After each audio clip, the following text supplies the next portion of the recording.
How's it going? I know it's been a while since I've recorded anything, but I've been busy and unable to record, but hopefully I'll be able to get that to stop because I'd really like to start posting again. I've got some stuff I want to do, but I'm back for at least a short period of time, and today we're going to be reviewing Yggdrasill.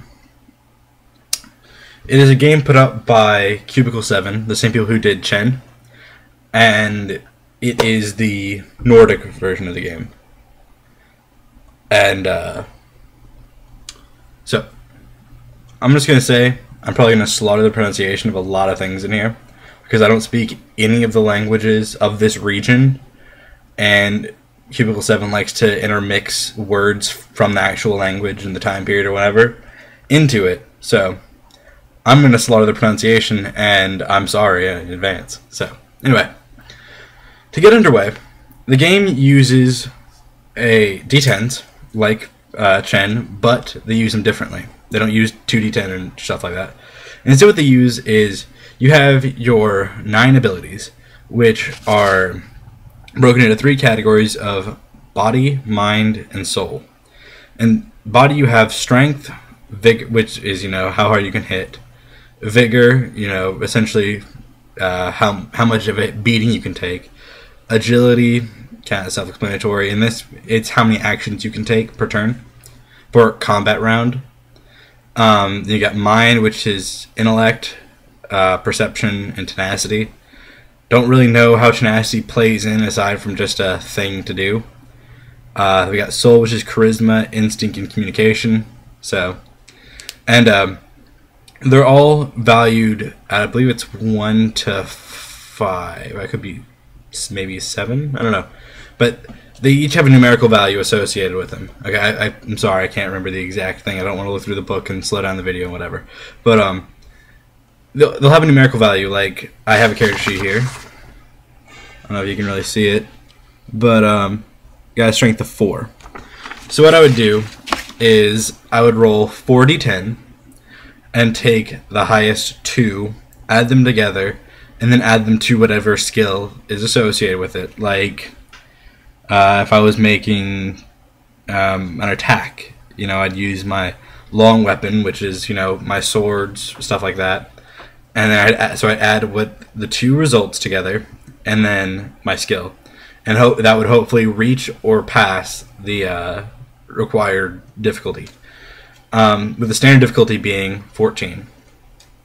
So that's how the system works. Fairly simple, a little bit different than Chen. So if you're coming to it from Chen, it's a little bit, you got to get used to it. But my players kind of got used to it really fast, so did I. So, but anyway, so that's how the game works. You're given points and you distribute them however you see fit. Each one has to have 1. You get 19 points, and each one has to have at least 1. So after all is said and done, you have 10 points to really distribute. But so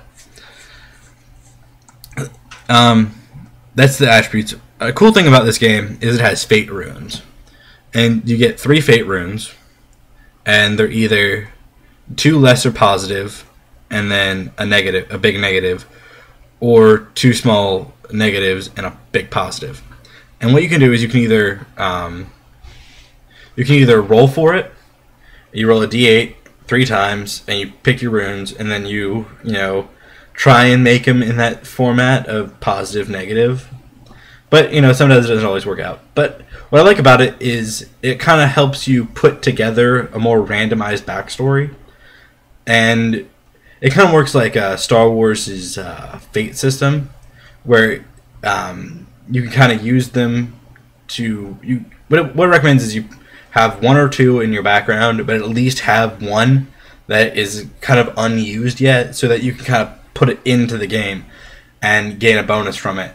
And when you have a fate rune that's being used, like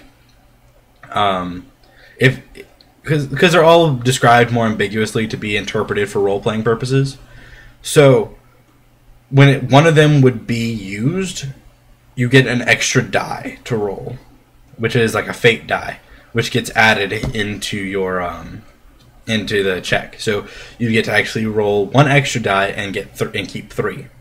So that's a pretty cool system. It allows for more immersed story elements in that way. I mean, you could also pick them and build your back. If you have an idea of a backstory, you can just pick runes that would play up to that backstory, which is completely fine.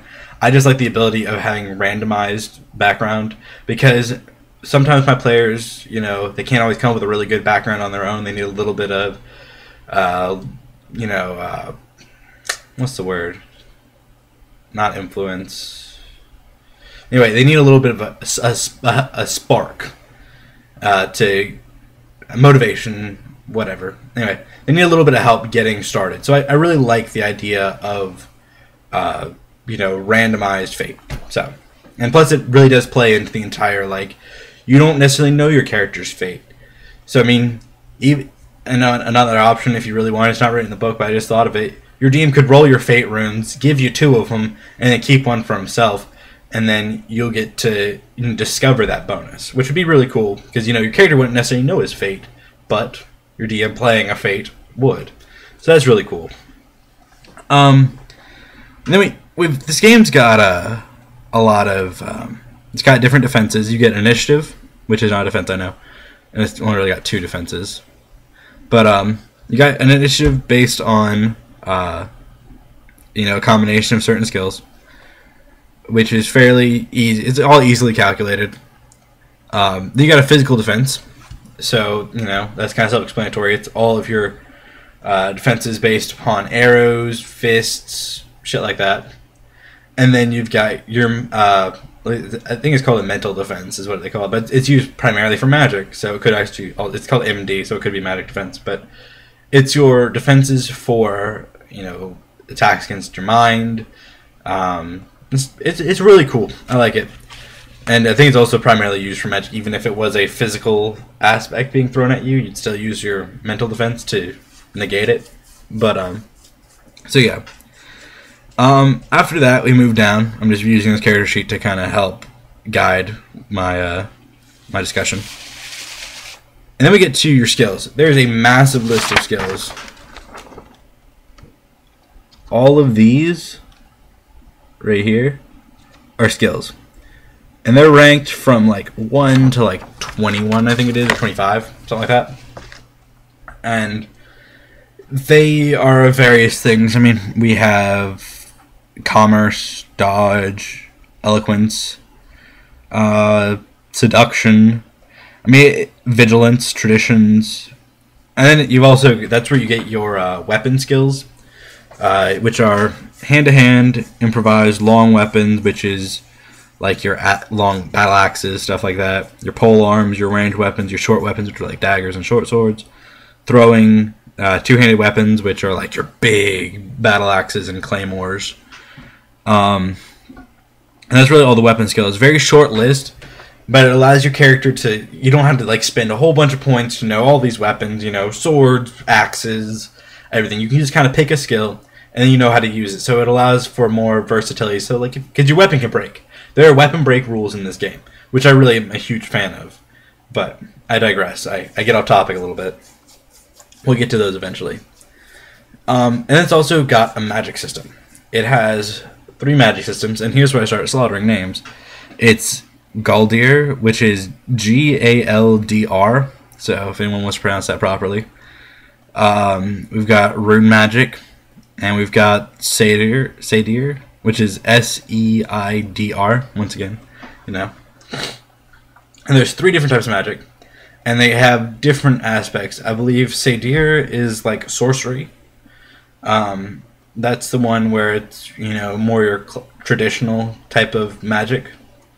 We've got Galdir, which is like your incantation magic, and Rune, which is runic magic.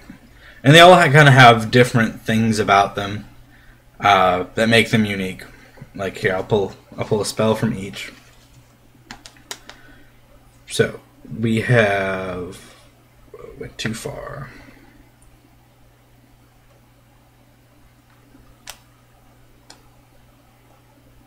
All right, for what is this one? This is Seidr, which is also called trance magic, by the way. We've got divination, protection magic, which, I mean, we have one, improved physical defenses.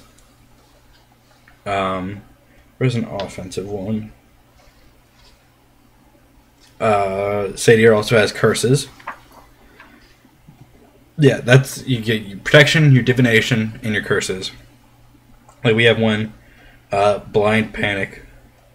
It's got a description of what you do, and then, yeah, for blind panic, on a failure, the victim enters a state of blind furor, which is the fury, able to tell friend from foe, and then fights until exhausted. So essentially, he goes berserk and attacks everything.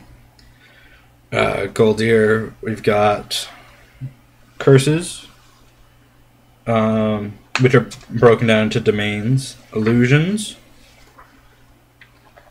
charms. It's a much more, appears ambiguous magic. And we've got runes. And they're all based on runic names, like, let's find one that I probably won't slaughter its pronunciation. Yera, which is Jera with a apostrophe going up off the A. It's a rune diplomacy, and the bearer of this rune gains a bonus to test related to diplomacy equal to the rune's power. That's positive. Its negative is they take a penalty. So, magic is really flavored towards this setting, and I like that. I'm a big fan of it because when they did it with Chen, it was Chinese magic, and I like that a lot. It wasn't so like in your face magic, but that's the culture, and I really like that. The game also has combat techniques, which, if you're familiar with Chen, very similar stuff. If you're not, they essentially are. It allows you to, like, for example, they allow special effects based upon whatever they're called, and use them and place them in attack with a penalty in this game. So, like,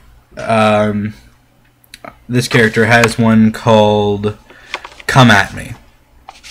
It is level 2 long weapon attack. Well, I think it's all weapons, actually. And what it allows him to do is he rolls one attack roll against a group of people that are adjacent to, he's engaged in combat with, because this game doesn't actually have a grid. It's either you're engaged or you're not engaged.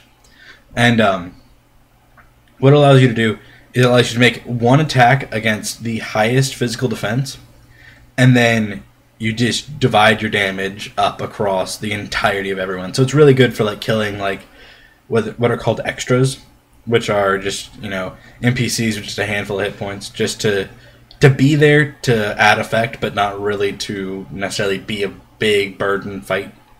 So, and it's got a couple of those. You got defensive and offensive ones. How the combat actually works in this game is you have combat rounds, actions, and turns.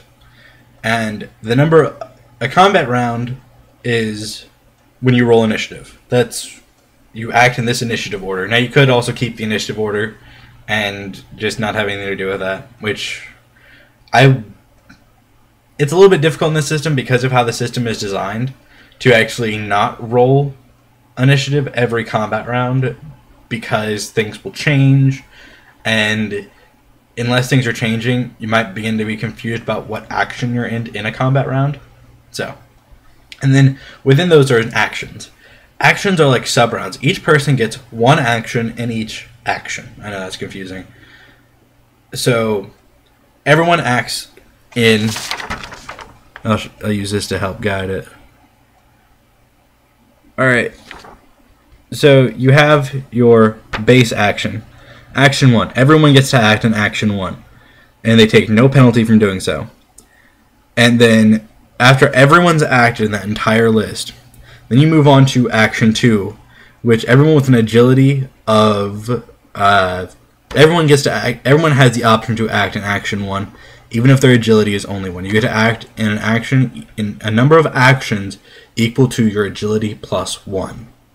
So, if you have an agility of 1, you get to act in Action 1 and 2. If you have an agility of 2, you get to act all the way up to Action 3. A little bit confusing, but once you play it, it makes more sense, I promise. and then so on and so forth down the line until everyone has run out of actions or has opted out of being in the actions. And you take a penalty like all the way down to, all right, 1, 2, 3, 4, 5, 6, all the way to the 6th action, which you're at a -20 penalty.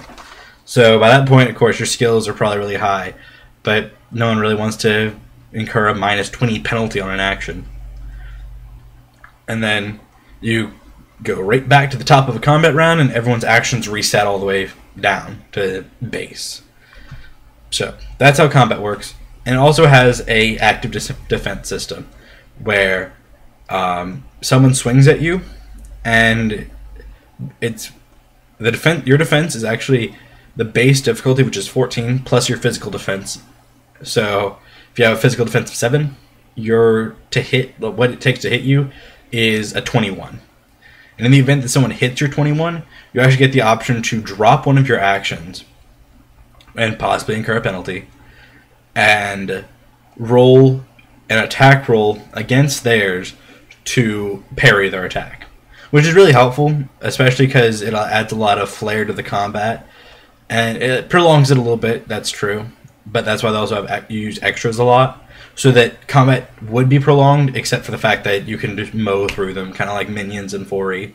They can hit pretty hard actually, but they get killed as soon as they're touched. But they add a lot of like flavor to the combat and meat to the encounter, and I like that.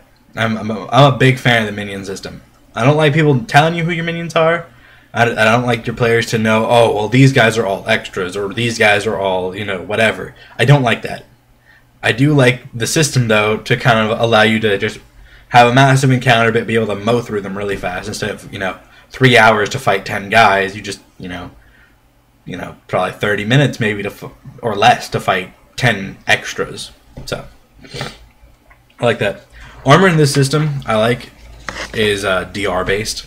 So you have a ton of armor, and it doesn't actually affect how hard you are to hit. It affects how much damage you take when you are hit. So, and it can even negate all the damage. So like I have this guy here is an armor value of 14. So you have to deal 15 damage in a single attack to hit him, which can be a fair amount, because damage is calculated by, I know it's getting complex, damage is calculated by your success margin over what it takes to hit them, plus your strength, if you went with that one, you can also use agility. There's multiple ways to attack.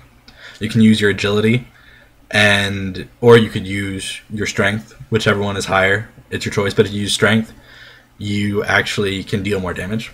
Agility is supposedly more accurate. I don't know why. I put all my points in strength so my guy can hit like a fucking truck.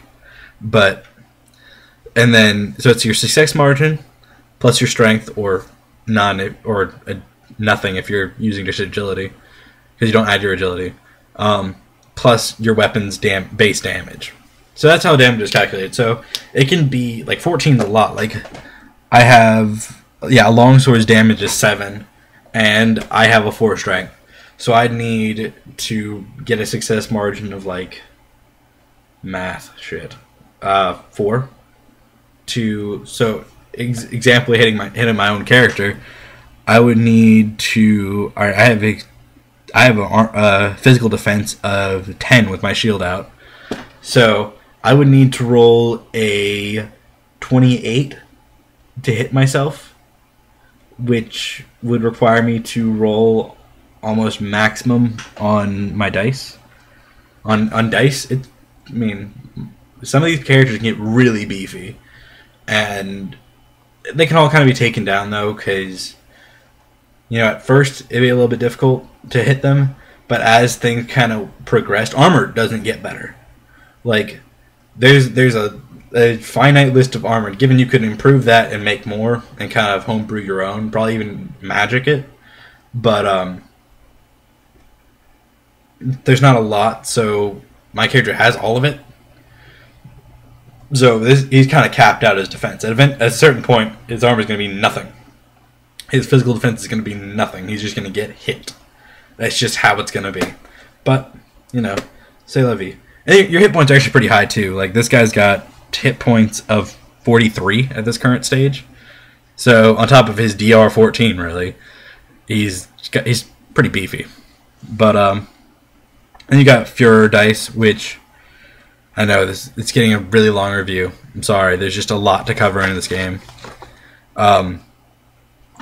Fuhrer is what you can do is you can expend them, spend a point or 2 points or all of them, and roll that many extra die to add to your whatever you're rolling. So it kind of works like Fate, only it's a little bit more dangerous to use because the more fury you expend, the lower your pool gets, obviously. However, if you use all of it, you actually become exhausted. And that has penalties, can take you out of combat. I mean, so losing all your fury is really, really dangerous for your character. It can put you in a very bad position. And in the event that it happens in combat, that could actually be the deciding factor that you get killed from that point on because you burned out. So it's kind of a you want to use them to help your character, but at the same time, by using it, you could also be endangering your character's longevity, his life longevity. So take that as you will.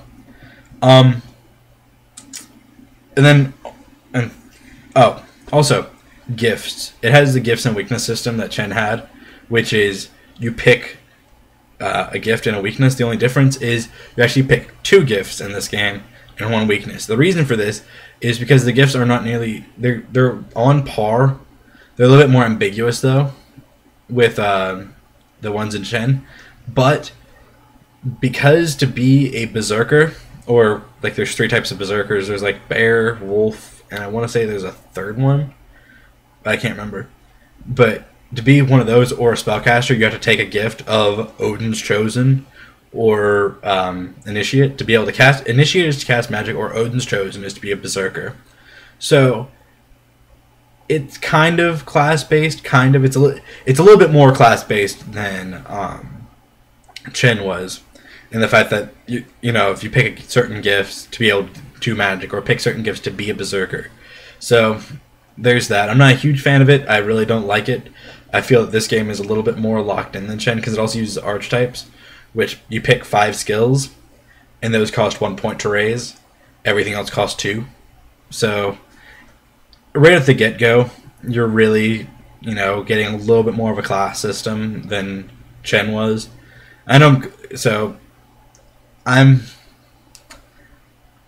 It sits wrong with me because I came from playing Chen. I really liked Chen, and I'm from that and Call of Cthulhu and all that stuff. Like, I've just found that I dislike class systems more and more and more. Except for White Wolf, which really isn't a class system, by the way.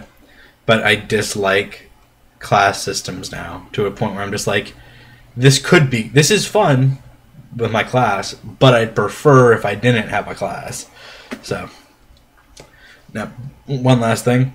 This book has an adventure in the back, which is actually a pretty fun adventure. To me, it seems like there would be a lot of need for players, because it's an expedition, and it seems like you need a lot of players for it, but you can actually do it with 2 or 3. To give you an example, this adventure is this long. I don't know if you can really get an idea of how long that is. It starts on 203 and goes to 227 is when you start to get to the stat blocks. Once all is said and done, it actually goes to 230 is when it ends. So it's about a 27-page adventure in the back of a book, and it's very concisely. It's really well written. It's very concise, and I actually enjoy it a lot. It's got a little bit of all your elements that you need. It's got your it's got your political intrigue. It's got your combat. It's got your adventure, your mystery. It's really good. Side note, this game gets really complex because it also has a critical system with also a critical hit chart that you can use. It's not required, but it's pretty brutal. Some of them, like, you lop off limbs. If you take massive damage. It's a pretty brutal game. Ultimately, I really do like this game. It's got its problems, but I just kind of put that on the fact that it's this Nordic society is more rigid than than Chinese society. So I kind of, write away all its problems as under that. So ultimately, I recommend getting this book. I think it's like $45 on Amazon. I actually picked it up when it first came out. I just haven't had time to review it. But yeah, I strongly recommend it. There's nothing else out for this game line yet because Cubicle 7 is really, really slow about putting things out. It's insane how slow they are. But they make good products, so I can at least give them that. They make phenomenal games, and I have yet to dislike it. So that's my review. Thanks for watching. Have a good one.